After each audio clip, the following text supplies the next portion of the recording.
नमस्कार दोस्तों, स्वागत है आपका देश नीति पर, जहां आज हम बात करने जा रहे हैं उस ऐतिहासिक क्षण की जिसे भारत की आजादी के बाद सबसे बड़े जनांदोलन के तौर पर देखा जा रहा है। 9 जुलाई की वो तारीख जब 25 करोड़ से ज्यादा मजदूर, कर्मचारी, किसान, श्रमिक और आम नागरिक एक साथ मोदी सरकार की नीतियों के खिलाफ सड़क पर उतरने जा रहे हैं। यह हड़ताल सिर्फ एक दिन की छुट्टी नहीं, यह उस गुस्से और आक्रोश का विस्फोट है जो पिछले 10 सालों में सत्ता के अहंकार, पूंजीपतियों की पक्षधरता, श्रमिकों के अधिकारों की अनदेखी और लोकतांत्रिक संवाद के पतन के खिलाफ जमा होता गया है।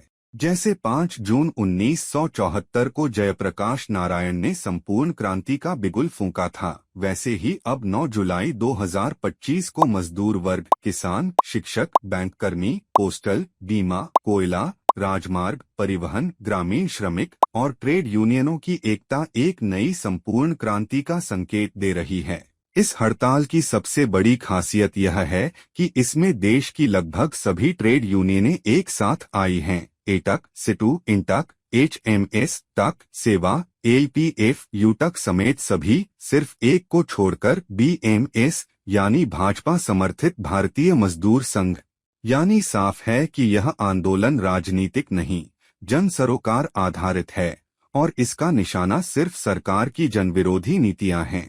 यह कोई अचानक लिया गया निर्णय नहीं है, बल्कि 2014 से लेकर अब तक लगातार दमन, श्रम कानूनों में बदलाव, न्यूनतम वेतन पर ठहराव, स्थायी कर्मचारियों की छंटनी और कॉन्ट्रैक्ट कल्चर को बढ़ावा देने जैसी नीतियों ने मजदूरों के धैर्य को तोड़ दिया है।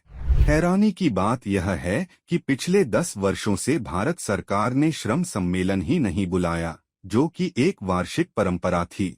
मोदी सरकार के 11 साल में यह पहली बार है कि ट्रेड यूनियन को सुनने तक की जहमत नहीं उठाई गई। ऐसे में यह सवाल उठना लाजमी है कि क्या यह सरकार संवादहीनता की मिसाल बन चुकी है? क्या सरकार ने यह तय कर लिया है कि उसे सिर्फ अडानी अंबानी की बात सुननी है और मजदूरों, किसानों, छात्रों, शिक्षकों और आम आदमी को सिर्फ चुनावी मौसम में याद करना है? इस हड़ताल की वजह सिर्फ श्रमिक मुद्दे नहीं हैं। यह हड़ताल उस व्यवस्था के खिलाफ है जो निजीकरण के नाम पर देश की संपत्तियों को बेच रही है, जो 5000 स्कूलों को एक झटके में मर्ज कर शिक्षा को खत्म कर रही है, जो स्वास्थ्य, रोजगार और महंगाई जैसे मुद्दों को नकार रही है। मनरेगा के बजट में कटौती, शहरी बेरोजगारी की बढ़ती दर, सरकारी नौकरियों में नई नियुक्तियों की कमी और रिटायर्ड अधिकारियों को बार बार एक्सटेंशन देना, ये सब सरकार की असंवेदनशीलता के उदाहरण हैं। यही नहीं, श्रमिकों के काम के घंटे बढ़ा दिए गए हैं, लेकिन वेतन नहीं बढ़ाया गया। महामारी के बाद सैकड़ों कंपनियों ने वेतन कटौती की, लेकिन अब तक उसकी भरपाई नहीं हुई। इस बंद में खास बात यह भी है कि राहुल गांधी खुद बिहार में चक्का जाम में शामिल होंगे और यह प्रतीक है कि विपक्ष अब सड़कों पर उतरने को तैयार है।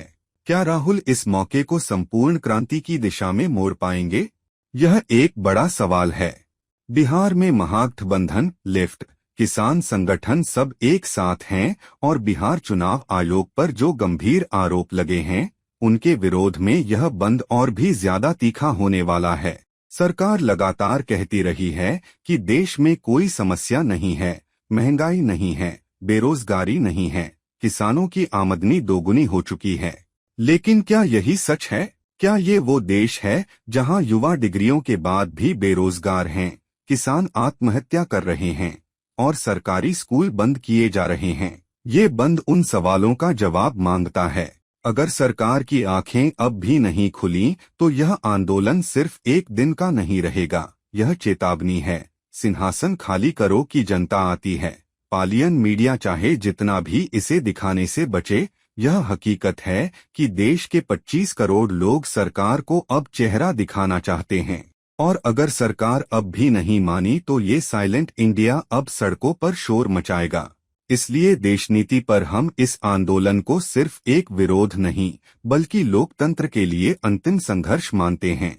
यह आंदोलन हमें याद दिलाता है कि लोकतंत्र सिर्फ चुनाव से नहीं चलता, वह जनता की आवाज से चलता है, और जब वो आवाज 25 करोड़ गले से निकले तो वह सत्ता की नींव हिला सकती है। इसलिए जुड़े रहिए देश नीति के साथ, क्योंकि हम आपकी आवाज हैं।